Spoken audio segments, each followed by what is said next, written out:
Hi, I'm just checking in here. This week's homework was related to horse whispering and bomb disposal. And I'm just going to talk through my connection with those two subjects. And I'm going to start with the bomb disposal. They talked about individuals that can tolerate a high level of risk as well as need to figure out complex things and reverse engineer things to come up with a solution. So I can relate to the need to figure out complex things, reverse engineer as my background in engineering, and asking the question why. But I know that tolerating high risk, that's one area that I could work on, especially dealing with when your emotions start to get high. I know we just came from a conference and there was a talk done by David Irvine, and he talked about the C state and the F state. F state being fight, flight, freeze, and fawn. C state, calm, collected, and composed. And that's where, in that bomb disposal role, you have to stay calm. And I think that's where I acknowledge if you have a short fuse, you go to that lizard brain, right, in the F state versus the wizard brain, he says, the calm and collected state. So I find I have to work through that. And the connection between horse whispering and working with livestock was made. And I can definitely relate to that. Trying to move cattle when you're stressed, they pick up off that stress, and good luck trying to get them to work with you. So if you're calm, you can work with them. That maybe starts some trust, and then it makes the job go a lot easier. So those two analogies, I think, do hit close to home to help lead, stay calm.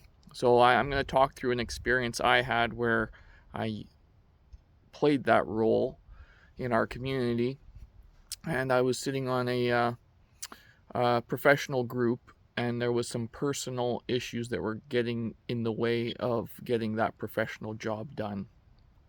And I felt I had to be the one to be that horse whisperer or bomb disposal technician in that situation.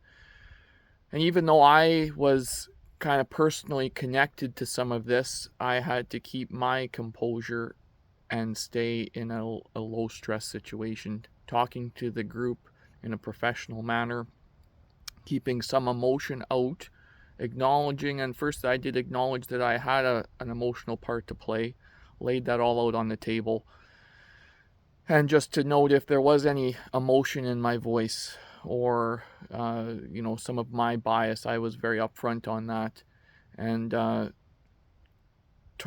prepared to go through my talking points, keeping it professional, noting that there was some personal issues getting in the way of this professional group that was going to cause some issues. So again, I was upfront about my possible biases, admitting that emotion could get into this, but again, laying out some of the reasons why a professional organization shouldn't get bogged down in some personal items, and acknowledging that that is difficult. I think I was also made that aware that this is difficult, and that we all have to take off our personal hat and put on our professional hat and act like professionals.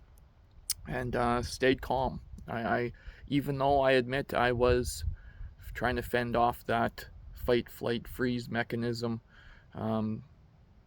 but I think that in the end the point was made, and at the end a lot of my peers shook my hand. Even though there was confrontation on the personal end, they shook my hand on the basis of the professional side. I have a little friend here, I'll admit. I'm just sitting on my front porch, so sorry for that interruption. But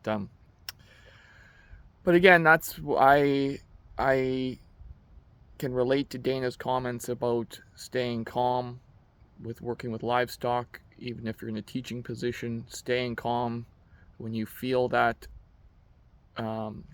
F state come up in your possible student or your possible coworker, recognize it and maybe acknowledge that bit of stress and say that's okay. We acknowledge it, but let's try to work through some points and maybe back off and frame it in a professional standpoint.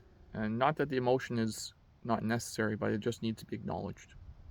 So anyway, that's my story on a experience I had with being a bomb disposal expert, and I look forward to checking in later, and I'll give you a little snippet here. Uh, our little feline friends here, they were just checking in here to say hello too. So okay, you guys take care, and we'll check in later.